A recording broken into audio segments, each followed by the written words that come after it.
Two meter types are available, the automatic ranging meter and the manual ranging meter. The auto ranging meter has less choices to move the selector switch to, and also the selector switch does not need to be adjusted when reading varying amounts of voltage, current, or resistance. The meter makes those choices for the operator.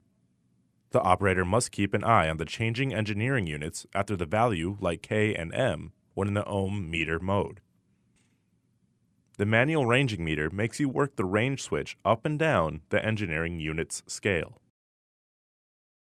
The resistance of this valve coil is only 96 ohms and allows for a lot more current flow, about 20 times more, than the relay coil we were measuring. Remember the tire with the pinhole versus the nail hole and the resistance and airflow in CFM. The solenoid coil needs 20 times more current to pull open the valve against that spring that keeps that valve in a normally closed position. NC contacts are actuated, and therefore the ohm meter reads infinite resistance.